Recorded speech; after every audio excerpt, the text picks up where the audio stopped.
It's funny. I never really thought about it in the social justice sense, but you must get the worst shit thrown at you. I mean, athletes in general. I don't mean you specifically, but I'm sure you get your share. But just athletes are being yelled at and abused, and the worst. And I'm sure it's racial and religious and all kinds of stuff, especially probably in some international play. Although you said, as you said, Australia's a little safeguarded from some of that. I hear it here, though. I hear the go back to Australia, you don't belong here, and all that kind of stuff. And it is what it is. It's not great to hear, but that's their opinion. And the reason why it's acceptable for me to hear that is because I make millions of dollars. That's the answer that everyone will give you. You make a lot of money, deal with it.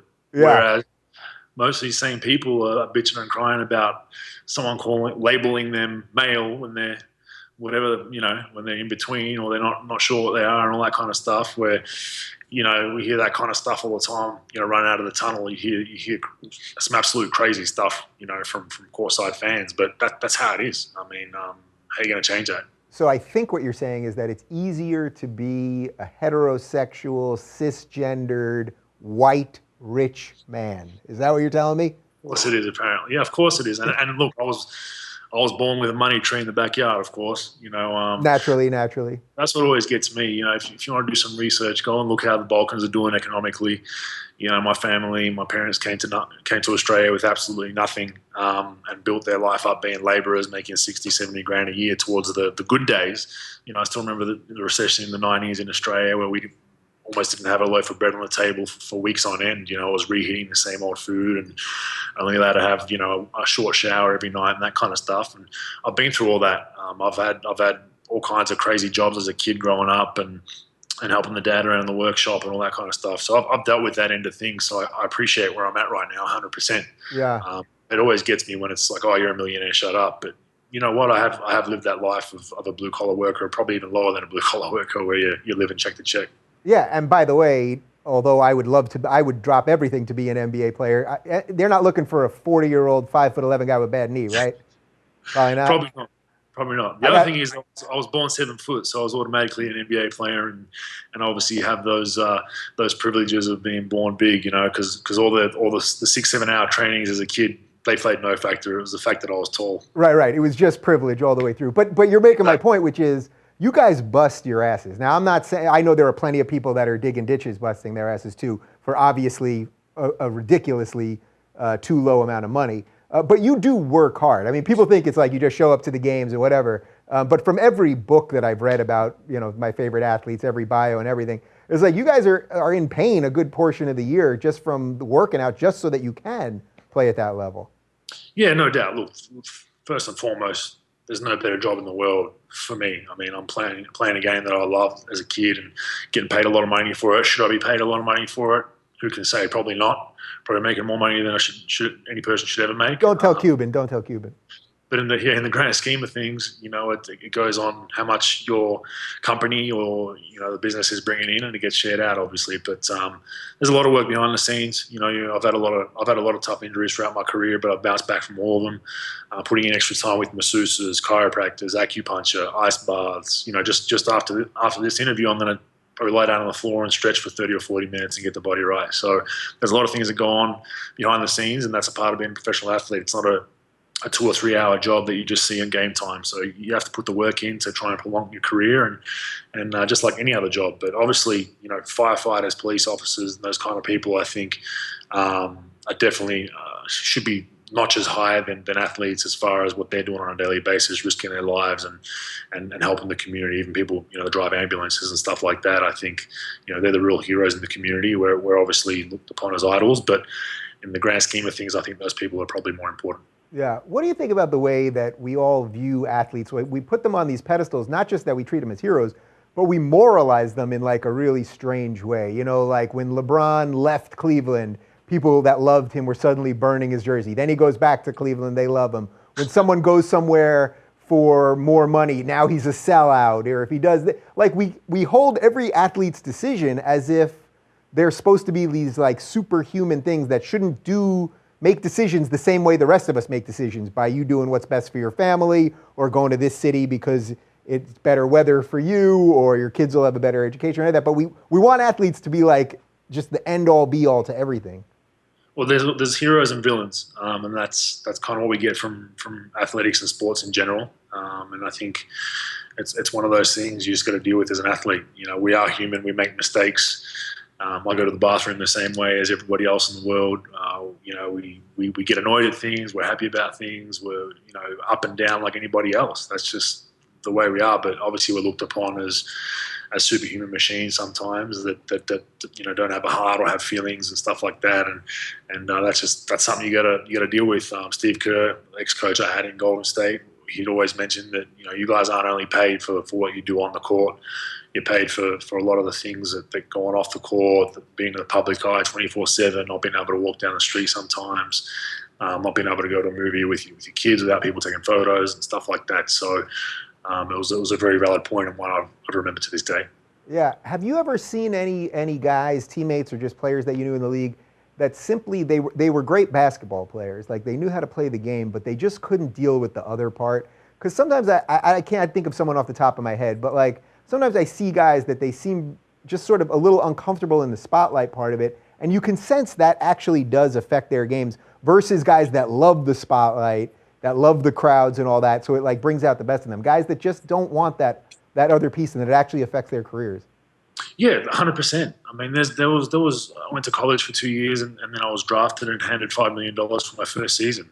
How the hell do I know what to do with that? How am I trained or prepared to now your name's in lights? You know, now people know who you are. You become a target for girls in nightclubs will be targeting you to try and, you know, do whatever and get you in some trouble. You got guys trying to rob you. You got all that kind of stuff. You're, you know, driving a flashy car and all that. So there's no programs and stuff that can train you for that and prepare you for that. It just becomes life lessons, and you live and you learn as you go. So when I see an athlete that's really young, NFL, NHL, NBA, make a mistake, and a bad mistake, you feel bad for them because, you know, how would they have prepared for that or being told what to expect?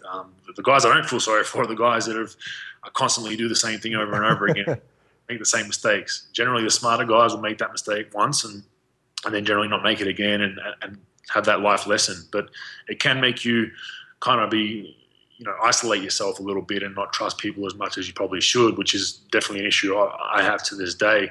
You know, I've experienced all kinds of things off the court with so-called friends and family. So it definitely changes your perspective on things. Yeah, I mean, people basically, they probably view you as a bank, sort of like everyone wants a piece, right? Yeah, walking ATM. And I struggled to say no early in my career. I really struggled to say no. I'd always try to be nice and say, look, that's a great business proposal. Let me read through it. Blah blah blah blah blah. Later on in my career, I've realized being an asshole works much better. So if I think something's not right, and I don't care who it is, whether it's someone that's really close to me or not, if I don't like it, I say no. And if you can't handle that, bad luck. Well, now you can send them to Cuban, so you have an easy out. Yeah, the Shark Tank stuff. Yep. That's the way to do it. What is it like being around so many people that have so much money all the time? Because as you said, you didn't come from much. I'm sure I would venture to say that most of the NBA players probably didn't come from much, but some certainly did, and some went to elite prep schools and all that kind of stuff. But just being around a bunch of guys basically in their 20s, early 30s that all have a lot of dough. It's interesting. You know, you see all kinds of things. As a professional athlete, you know, I'll have a very good book when I'm done. There's just a lot of good things, a lot of bad things. You see, you know, I can see sometimes young guys come in the league, and I can point out the hangers on, the guys that won't be in their lives in another 5 or 6 years. You can point out the people that are just there while those checks are rolling in, and all that kind of stuff. So it's very, very interesting. There's you know, athletes are competitive. So when you read these stories of guys going broke, you can somewhat see why sometimes. You know, player A buys a Ferrari, player B then wants to get a Lamborghini. It's nicer, and that competitiveness stems into cars, to jewelry, to houses, to all that kind of stuff. And that's where it gets a little bit dicey, and guys can kind of, you know, blow their whole checks on petty things. But that's where, you know, some of the programs at our unions and the league has done a better job of the last decade of bringing some people in that have been through that, and that can kind of explain that to guys like, hey, you know, it's not important that you have X, Y, Z now. It's important that your kids have school for the next 18 years, that you can still live a nice life. And it does get tough. You know, athletes are be all and end all. We're competitive off the floor as much as we are on the floor. Yeah. How much are you guys just aware in general that the shelf life for your career, if you played a 35, that's basically, you're old at 35 in the NBA, that you have your whole life where most people are just getting their groove going at 35, they're right in the heart of their career or whatever it is, that you guys really, I'm sure plenty of guys just retire straight out and hopefully have made good investments. But for a lot of you guys, you're going to have to figure out the rest of your life. Do guys think about that? Yeah, I put together a plan the last 5 or 6 years so I can transition nicely into retirement from basketball retirement. I sense politics in your future. I don't think so. I don't think I'd last very long. I honestly don't. I think I'd be. I didn't say you were going to last long. I think it's going to be real quick, but yeah. I don't think I'll last very long. I'll either get set up or thrown in jail or say the wrong. But right. I definitely think about it.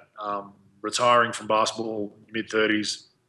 I'm going to have some things I want to transition to in the business world. The nice thing I have is that I'm going to have some stuff that I'm going to do business-wise and off the court and everyday work type stuff. But being able to set myself up properly with money and whatnot means that if I wake up on a Monday and I don't want to go to work, I don't have to go. But I still want to be doing something and be passionate about certain things and certain businesses that I have in Australia, and I enjoy working with kids and some academies of basketball and stuff like that. So you definitely don't want to just retire and think, hey, I can sleep until 11 every day and just chill out with the boys, because you soon come to realize that those boys have jobs that are 9 till 5. So after 3 or 4 days, you're pretty bored. There's only so many video games you could play, right? Yeah, I'm not a huge video game guy. I wish I could show you right now. I've still got a Super Nintendo set up right here. Oh, TV. Nice. Old school Super Nintendo. Yeah, old school, the proper one. Oh, very nice.